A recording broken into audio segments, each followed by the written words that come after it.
అప్పుల బాధలు వెంటాడుతున్నాయా? అయితే 6 జేవిఆర్ వారి జాతిరత్నాలు ధరించండి.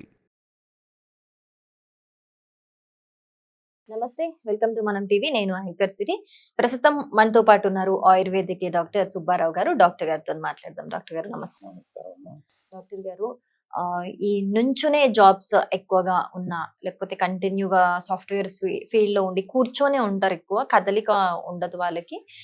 అంటే ఎక్కువగా కాళ్ళ మీద, నడుము మీద ఎక్కువ స్ట్రెయిన్ పడ్డ వాళ్ళకి ఈ వెరికోస్ వెయిన్స్ అనేవి చాలా ఇబ్బందులు పడుతుంటాయి. ముఖ్యంగా ఈ గృహిణులకి కూడా చూస్తుంటాం, ఇవి ఇంట్లో నించొని ఎక్కువగా పని చేసుకోవడం వల్ల. ఇది నిజంగా చాలా పెద్ద పెయిన్ అని చెప్పాలి. సర్జరీల దాకా కూడా వెళ్తూ ఉంటారు. అయినా కూడా మాకు తగ్గట్లేదు అని చెప్పేసి చాలా మంది సఫర్ అవుతూ ఉంటారు. సర్జరీలకు లక్షలు పోస్తూ ఉన్నారు. అవునమ్మా. సో దీనికి ఆయుర్వేదిక్ లో ఏదైనా సింపుల్ సొల్యూషన్ ఉందా? అసలు వెరికోస్ వెయిన్స్ అంటే ఏంటో ముందు మనం తెలుసుకోవాలమ్మా. అప్పుడే దాని మీద మనం శ్రద్ధ పెట్టగలుగుతాం. మనకు తెలుసు, గుండె నుంచి శుభ్రమైన రక్తం అవయవాలకి, అలాగే అవయవాల నుంచి చెడు రక్తం గుండెకి తీసుకెళ్ళడానికి సిరలు దమ్ములు అనేవి రెండు కవాటాలు. అంటే ఏంటంటే నిచ్చిన మెట్లు లాంటివి. ఈ గుండె కొట్టుకున్నప్పుడల్లా ఒక్కొక్క కవాటం ఓపెన్ అవుతుంది, కింద రక్తం పైకి వెళ్తుంది, మళ్ళీ ఇంకొకసారి గుండె కొట్టుకోగానే పై రక్తం ఆ పైకి గదుల్లోకి వెళ్తుంది అనమాట. ఈ ఎప్పుడైతే ఎప్పుడు కూర్చుని లేదా నుంచుని పనిచేసే వాళ్ళకి భూమి యొక్క భూమాకర్షణ శక్తి, గ్రావిటీ వల్ల ఈ రక్తం అనేది 100% ఒక కవాటం నుంచి ఇంకొక కవాటానికి వెళ్ళదు. ఎప్పుడైతే 100% రక్తం ఒక కవాటం నుంచి ఇంకొక కవాటంకి వెళ్ళకపోతే అక్కడే కొంత రక్తం అనేది మిగిలిపోవడం వలన ఆ సిరలు అనేవి మెల్లగా ఉబ్బటం మొదలు పెడుతుంది. అంటే ఒక సంచిలో పట్టాల్సిన వస్తువుల కన్నా ఎక్కువ పడితే ఏమైంది? ఉబ్బుతుంది. అట్లాగే రక్తం ఉండాల్సిన రక్తం కన్నా ఎక్కువ రక్తం అక్కడ ఉండిపోవటం వలన ఆ సిరలు అనేవి ఉబ్బుతూ ఉంటాయి. అవి మనం చూసుకుంటే ఉబ్బిన సిరలు అంటారు, లేకపోతే నల్లగా కనపడతా ఉంటాయి. ఎందుకంటే ఆ రక్తం పూర్తిగా పోక ఆక్సిజన్ దాని మీద రాగానే ఎర్ర రక్తం నల్లగా మారిపోతుందమ్మా. అది మనకు కనపడతా ఉంటాయి. దీనికి హాస్పిటల్స్కి వెళ్తే స్టాక్స్ అని పెద్ద సాక్స్ లాంటివి ఇస్తారు, లేదా కాళ్ళు ఎత్తి పెట్టుకుని పడుకోండి సార్ అని చెప్తా ఉంటారు. దీనికి ఆయుర్వేదంలో చాలా మంచి మందులు ఉన్నాయి సార్. వాటిల్లో సింపుల్గా తగ్గడానికి కొత్తగా వచ్చిన వాళ్ళకి ఏంటంటే గోమూత్ర శిలాజిత్ అంటారు సార్. ఈ గోమూత్ర శిలాజిత్ని ఒక శనగ గింజ అంతా తీసుకుని ఒక డబ్బాలో నీళ్లు పోసి ఈ గోమూత్ర శిలాజిత్ వేస్తే ఆ గోమూత్ర శిలాజిత్ తెల్లారికల్లా ఎర్రటి నీళ్ళలాగా తయారవుతుందండి. ఈ నీళ్ళని ఆరంగా దాని మీద రాస్తే ఉంటే ఆ అదే వ్యాకోచించినటువంటి ఈ యొక్క నరాలు కూడా మళ్ళీ దగ్గరకు వచ్చేసేసి మామూలుగా తయారవుతుందండి. ముందు రోజు రాత్రి చేసుకోవాలి సార్? అంటే ఒకసారి చేసుకుంటే ఒక నెల 2-3 నెలలు ఉంటుంది అది.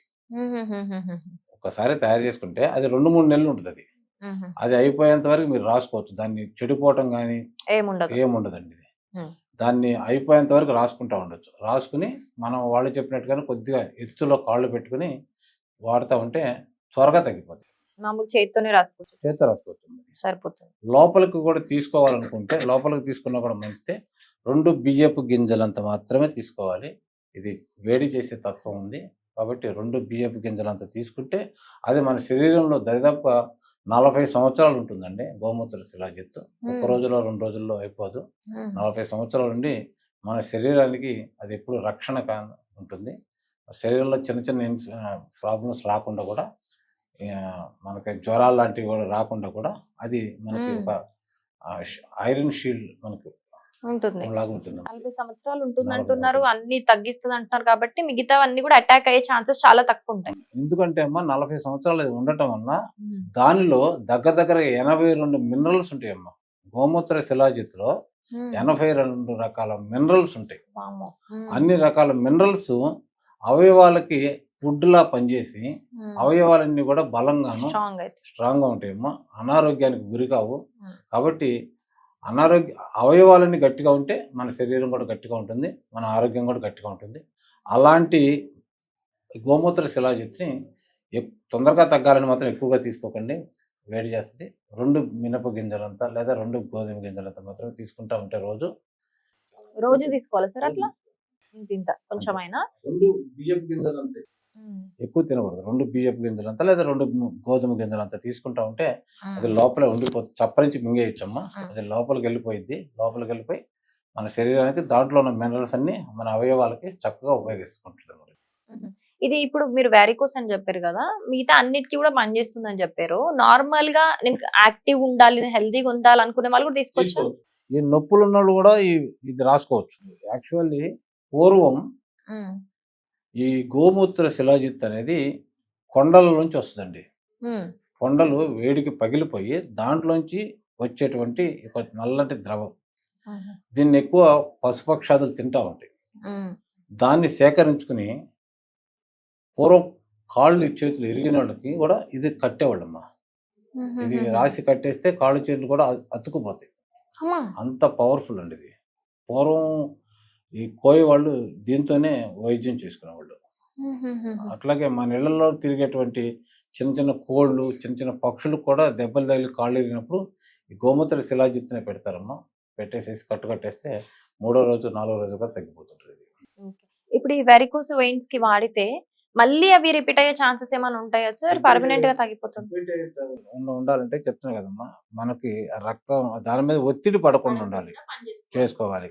అంటే ఇప్పుడు సపోజ్ మీరే ఉన్నారమ్మా, 24 గంటలు మీరు కూర్చుని పని చేసేటప్పుడు ఒక పావు గంటకో అలా వెళ్ళి నడిచి రావడం, అలాంటప్పుడు పర్లేదు. కానీ ఇక ఆర్టీసీ డ్రైవర్ లాంటి వాళ్ళు, ట్రాఫిక్ పోలీస్ లాంటి వాళ్ళకి ఎక్కువ ఈ ప్రాబ్లమ్స్ వస్తాయి అన్నది. చాలా మంచి విషయం చెప్పారు sir. Thank you so much.